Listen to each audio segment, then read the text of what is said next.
Bon dia, em dic Martina i soc professora de valencià i faig aquest vídeo per a parlar-vos de la mediació, que és un dels temes que més dubtes causen en els exàmens oficials de valencià. Bé, en aquest vídeo parlaré de què és la mediació, en quins exàmens de valencià apareix i quina forma té, posaré exemples, un d'oral i un d'escrit, i també consells. Bé, comencem. Què és la mediació? Doncs és una activitat de llengua que fem quasi cada dia i es pot fer de diverses maneres. Aleshores, bàsicament és un exemple ben fàcil. 3 persones, de les quals la del mig ets tu, que ets l'intermediari. Aleshores, per exemple, has de passar una informació que et dona la persona A i l'has de passar a la persona C. Aleshores, tu estàs al mig i aquestes dues persones no tenen contacte. Aleshores, simplement, per exemple, un professor et passa una informació i després l'has de passar a un estudiant que no ha vingut a classe. Aleshores, tu escoltes la informació del professor i després aquesta informació la passes al teu company. Això és una mediació. Tan simple com això. És una mediació dins de la mateixa llengua. Hi ha també mediacions en llengües diferents. Per exemple, jo sé anglès i valencià. En canvi, tinc un amic que només sap anglès i tinc un altre amic que només sap valencià. Aleshores, jo què faig? Faig intermediari. Jo sóc la persona encarregada d'escoltar el que em diu el meu amic anglès i explicar-li-ho al meu amic en valencià. D'acord? Això també és una mediació.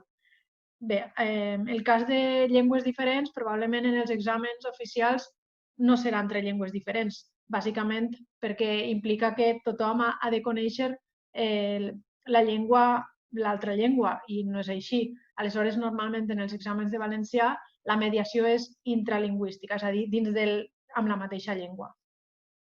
D'acord? Bé, doncs passem a veure en quins exàmens de valencià hi ha mediació. D'acord? Ara mateix estem a juny del 2020. A la llarga poden haver canvis, però de moment és així el que hi ha. Aleshores, en la junta qualificadora hi ha mediació escrita a partir d'una infografia o d'una fotografia en aquests nivells, B1, B2, C1 i C2. És a dir, us donen, per exemple, un cartell i us diuen a partir de la informació que hi ha en aquest cartell heu de redactar una carta al veïnat per explicar el que diu el cartell que ve de part de l'Ajuntament i els heu de donar consells, per exemple.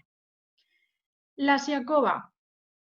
La SIACOBA té mediació oral en el B2, el C1 i el C2. I és a partir d'un text. És a dir, et donen, per exemple, una notícia i el que has de fer amb la notícia és llegir-la i després comentar-la, explicar-la i comentar-la. Això és una mediació. I en el cas del C2, doncs la mediació és a partir d'un esquema. Us donen un esquema d'un discurs i el que heu de fer és fer el discurs complet.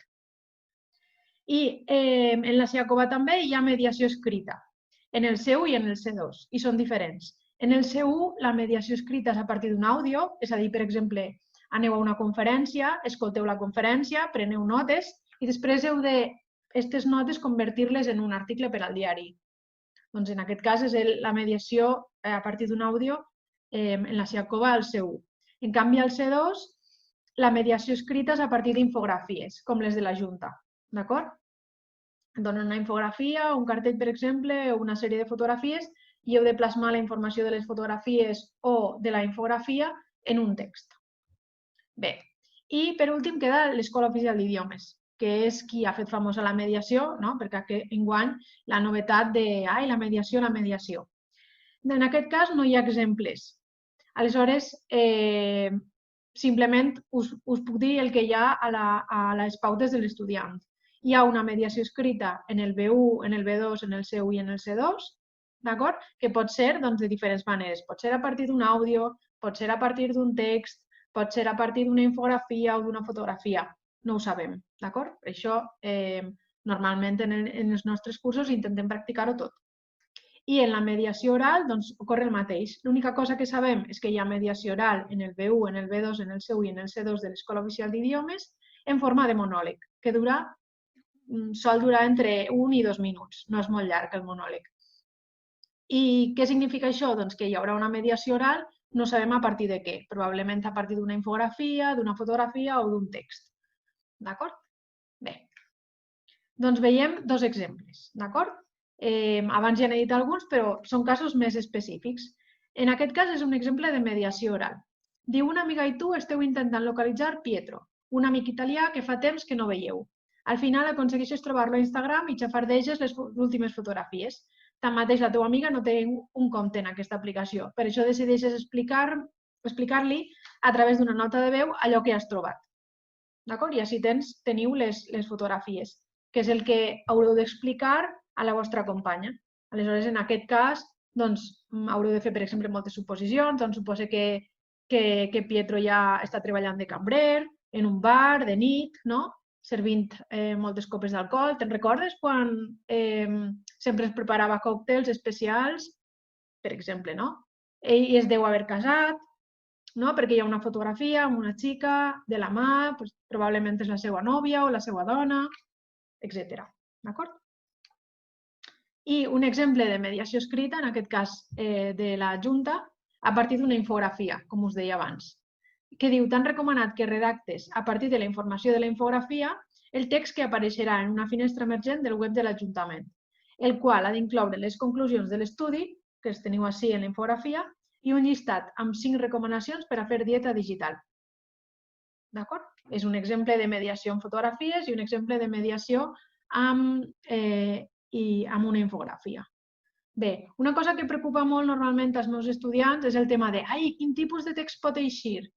El tipus de text pot eixir tant en la simple redacció de creació, que és la clàssica de sempre, com en la redacció de mediació. No és que hi hagi un tipus de text específic per a la mediació. No, pot ser una carta, pot ser una finestra emergent amb recomanacions, pot ser un missatge de WhatsApp, pot ser un informe, pot ser una ressenya, qualsevol cosa, realment. Aleshores, no us preocupeu pel tipus de text perquè són els mateixos que els tipus de text de sempre. D'acord?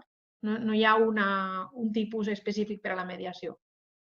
L'única cosa que canvia amb la mediació és que teniu informació. És com si aquest estudi l'hagueu buscat vosaltres a internet, no? I després el que heu de fer és utilitzar-lo a l'hora d'usar-lo en el vostre treball. D'acord? Una altra cosa que sí que m'agradaria dir en el tema de la mediació pot ser que a voltes, per exemple, en l'àudio o en la mateixa infografia, igual que ho hagueu tret d'internet o que ho hagueu escoltat a la televisió, pot ser que hi hagi errades. D'acord? Ho heu de tindre en compte, això. Per exemple, en aquest cas, no, ús d'internet li falta l'accent. Heu de tindre en compte això.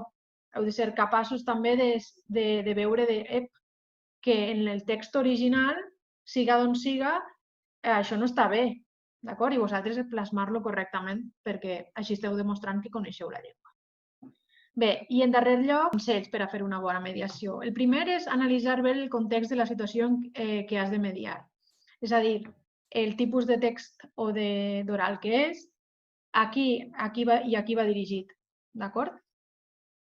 Aleshores, no és el mateix, doncs això, escriure o parlar a una amiga de tota la vida que escriure una entrada al blog, que escriure una entrada a una pàgina web oficial de l'Ajuntament.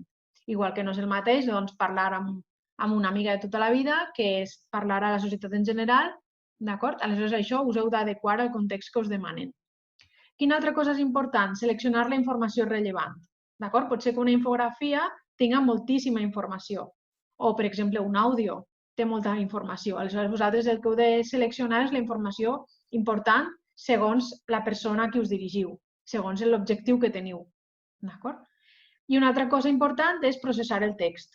És a dir, explicar, resumir, parafrasejar, transformar la informació, però mai copiar exactament el que hi ha. D'acord? Sempre ho heu d'explicar amb les vostres paraules. D'acord? Bé, doncs, ara a continuació us deixo un exemple de mediació oral que vaig fer jo a partir d'un grafit. D'acord? Bé, espero que us siga de profit i que si teniu cap dubte doncs, ens podeu escriure per l'aula virtual. Adeu!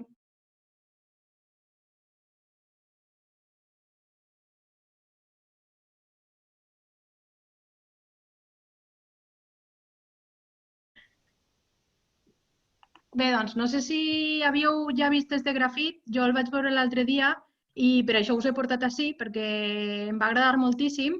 L'autor s'anomena Esif i és un grafiter valencià bastant famós, té molts grafits prop també d'on treballa, i es fa sempre una crítica de la societat.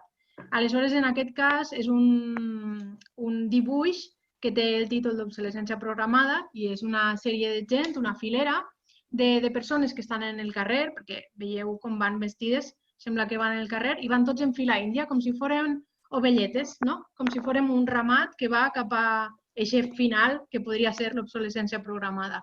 Perquè, vaja, té un títol molt tècnic, perquè l'obsolescència programada doncs, és una idea que està lligada a les noves tecnologies i que implica que tots aquells aparells electrònics que es fabriquen actualment tenen una data de caducitat i és una estratègia de màrqueting perquè fa que tot allò que es fabrica un dia deixa de funcionar i ens obliga a comprar una altra volta un aparell. I, per tant, genera una economia, però a la vegada una gran quantitat de residus que, des del meu punt de vista, són inútils.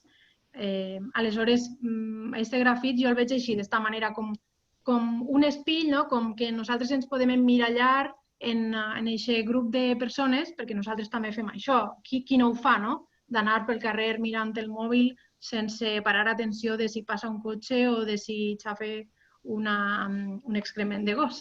I a la vegada és aquest camí que anem cap a acabar i deixar de funcionar, igual que ho deixaran de fer els nostres mòbils.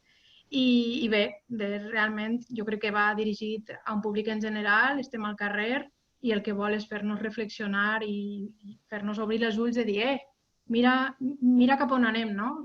Més val deixar això i mirar endavant i contemplar el cel i els pardals que passen, i més ara que estem tancats a casa i crec que ho hauríem de valorar més, el fet d'estar al carrer i poder gaudir de la ciutat